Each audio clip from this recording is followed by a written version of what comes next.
சிவகிரி காவல்நிலைய எல்லைக்குட்பட்ட உச்சிமேடு பகுதியில் மேகரையான் தோட்டம் அப்படின்னு ஒரு இடத்துல வாய்க்கால் கால்வாயை ஒட்டி தோட்டத்து வீட்டில் தனியாக வசித்து வந்த ராமசாமி பாக்கியம் அவங்க 2 பேர் வயதான தம்பதியர்.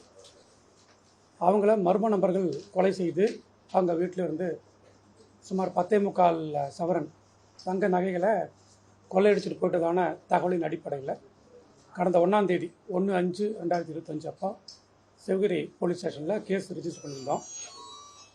இது சம்பந்தமாக விசாரிக்கிறதுக்காக 12 சிறப்பு படைகள் தனிப்படைகள் அமைத்து சிசிடிவி ஃபுட்டேஜஸ் ஆய்வு செய்கிறது, செல்ஃபோன் அனாலிசிஸ் பண்ணுறது, பழங்குற்றவாளிகளை தணிக்கை செய்கிறது, ஜெயில் ரிலீஸில் வந்த குற்றவாளிகளை செக் பண்ணுறது, இது போன பல்வேறு விதங்களில் நடவடிக்கைகள் எடுத்து வந்தோம். இதில் அரச்சலூர் பகுதியிலிருந்து ஆச்சியப்பன், மாதேஸ்வரன், ரமேஷ் அப்படின்னு ஒரு 3 பேரை இதில் விசாரித்தோம். இதில் முதல்ல ஆச்சியப்பன் அப்படிங்கிறத பிடிச்சது விசாரிக்கும் பொழுது இந்த குற்றத்தை தன்னுடைய சக குற்றவாளிகள் மாதேஸ்வரன், ரமேஷோட சேர்ந்து பண்ணதாக அவர் ஒப்புக்கிட்டார்.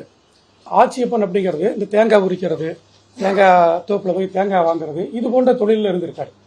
அதனால் அந்த மாதிரி இடங்களை அவர் தேடி போகும் பொழுது அந்த இடத்த பார்க்குறாரு.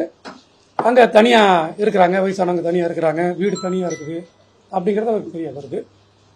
இங்கே வந்து நம்ம அஃபென்ஸ் பண்ணால் தெரியாதுன்னு அவர் நினைக்கிறார். இது தான் அவங்களுடைய இதுபடி தெரிய வருது. இவங்களை விசாரித்த போது இது வரைக்கும் பணம் எடுத்ததா சொல்ல, நகை எடுத்ததா சொல்லியிருக்காங்க. தாலி, செயின், வளையல், தோடு, இதை தெளிவாக சொல்லியிருக்கிறாங்க. இது அதுதான் சுமாராக வந்து 10.25 சவரன். அதை உருக்கி எடுக்கும் பொழுது அவங்களுக்கு வச்சிருந்தது ஏறக்குறைய சுமாராக 82 கிராம். இவங்க சொல்ற கணக்குப்படி கட்டைகள், அதாவது சீஸ் பண்ணது கட்டை தான், மரக்கட்டை தான். அந்த ஆயுதங்கள் அவங்க பட்ட காயங்களும் அதுக்குரிய காயங்களாக தான் இருக்கு. அதுபோல பிளண்ட் வெப்பன்ல அடிச்ச காயங்கள் தான் அவங்க 2 பேத்துக்குமே இருக்கு. இந்த வழக்குல